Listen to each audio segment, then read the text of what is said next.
ഒട്ടും പ്രതീക്ഷയില്ലാതെ കുറച്ച് കണ്ടു നോക്കാം എന്നൊരു രീതിയിൽ കണ്ട പടമാണ് ഓടും കുതിര ചാടും കുതിര. മൊത്തത്തിലുള്ള നെഗറ്റീവ് അഭിപ്രായങ്ങളായിരുന്നു കാരണം. പിന്നെ ആകെ മിന്നായം പോലെ ഒരു പ്രതീക്ഷയുണ്ടായിരുന്നത് ഫഹദ് ഫാസിൽ, അൽതാഫ് സലീം എന്നിവരിലായിരുന്നു. എന്നാൽ പടം എനിക്ക് ഇഷ്ടപ്പെട്ടു. ഞാൻ പറയുന്നതിൽ എന്തെങ്കിലും ലോജിക് അടിക്കുന്നുണ്ടോ എന്നൊരു സന്ദർഭത്തിൽ സിനിമയിലെ രണ്ട് കഥാപാത്രങ്ങൾ പരസ്പരം സംസാരിക്കുന്നുണ്ട്. നമ്മൾ സ്ഥിരം കാണുന്ന ടെംപ്ലേറ്റ് സിനിമയല്ല, മറിച്ച് അബ്സേർഡ് ബ്ലാക്ക് കോമഡിയാണ് സിനിമ.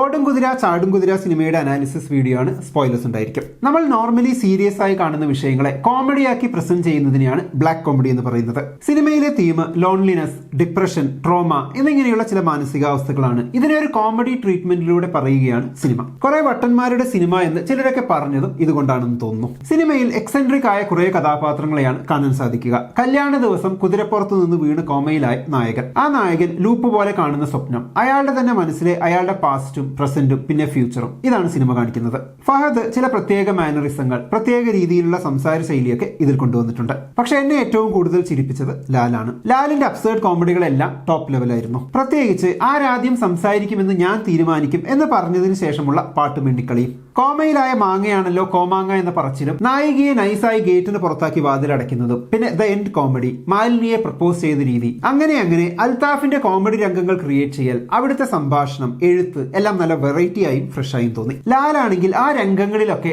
ആസ്വദിച്ച് അഭിനയിച്ച് പൂണ്ടു വിളയാടുന്നത് പോലെയും. ലാലിന്റെ ചെറുതായി വന്നു പോകുന്ന ഒന്ന് രണ്ട് ഇമോഷണൽ രംഗങ്ങളുമുണ്ട്. അതും ഉള്ളിൽ തട്ടുന്ന രീതിയിലാണ് വന്നിരിക്കുന്നത്. ഒരു ഫാമിലിയിലെ ഇമോഷണൽ രംഗങ്ങൾ വളരെ വേറിട്ട രീതിയിൽ ഞണ്ടുകളുടെ നാട്ടിൽ എന്ന സിനിമയിൽ അൽതാഫ് മുമ്പ് കാണിച്ചിട്ടുണ്ട്. അത് കണ്ടപ്പോൾ ശരിക്കും ഇങ്ങനെയൊക്കെ തന്നെയല്ലേ ഫാമിലി എന്ന് തോന്നിയിരുന്നു. ഇപ്പൊ ഈ സിനിമയിൽ പല വെറൈറ്റി മാനസിക പ്രശ്നങ്ങളുള്ള ഒരു ഫാമിലിയിലെ ഇമോഷണൽ രംഗങ്ങൾ കോമഡി ചേർത്ത് അബ്സേർഡ് ആയി പറയുമ്പോൾ പോലും ഇതല്ലേ ശരിക്കും റിയാലിറ്റി എന്നൊരു തോന്നൽ. വിനയ് ഫോർട്ടിന്റെ കഥാപാത്രവും കണ്ടിരിക്കാൻ രസം തോന്നിയ ഒരു കഥാപാത്രമാണ്. നായികയായ കല്യാണി പ്രിയദർശന് അങ്ങനെ എക്സ്ട്രാ ഓർഡിനറി ആയി ഒന്നും ചെയ്യാനില്ലെങ്കിലും സിനിമയുടെ ടോണിനോട് അലിഞ്ഞു ചേർന്ന് അഭിനയിക്കാൻ അവർക്കും കഴിഞ്ഞിട്ടുണ്ട്. എന്നെ ഏറ്റവും അത്ഭുതപ്പെടുത്തിയ മറ്റൊരു കഥാപാത്രം ധ്യാനിന്റേതാണ്. ഇട്ടി എന്ന കഥാപാത്രത്തെ ധ്യാൻ അങ്ങ് മാക്സിമം ഉൾക്കൊണ്ടതുപോലെ. ഇട്ടി, രേവതി എന്നിവരുടെ പ്രണയം നല്ല രസമായിരുന്നു കണ്ടിരിക്കാൻ. സിനിമയിലെ പാട്ടുകളും കൊള്ളാമായിരുന്നു. ഒപ്പം കളർ ടോൺ, കട്ട്സ്, അങ്ങനെ എല്ലാറ്റിലും ഒരു പുതുമയുണ്ടായിരുന്നു. സംഭവം റിയാലിറ്റിയിൽ നിന്നും വ്യത്യസ്തമാണെന്ന് കാണിക്കാൻ കുറെ ഡച്ച് ആംഗിളിലുള്ള ഷോട്ട്സും അവസാനം വരുന്നുണ്ട്. മൊത്തത്തിൽ ഈ സിനിമയെ കുറിച്ച് പറഞ്ഞാൽ ഇത് തിയേറ്ററിൽ ഒരു പരാജയമായതിൽ, കുറെ പേര് വലിയ രീതിയിൽ നെഗറ്റീവ് പറഞ്ഞതിലൊക്കെ എനിക്ക് വലിയ അത്ഭുതമൊന്നുമില്ല.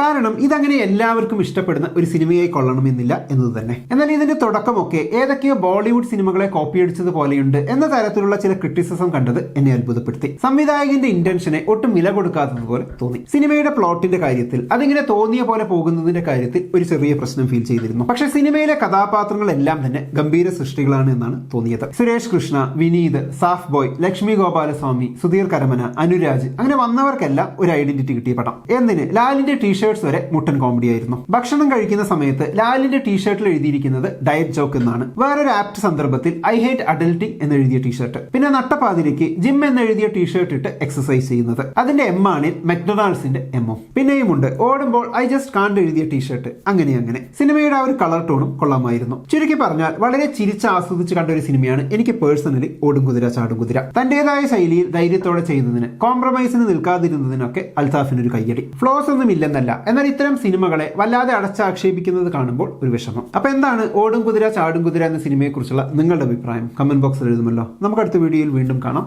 ബൈ.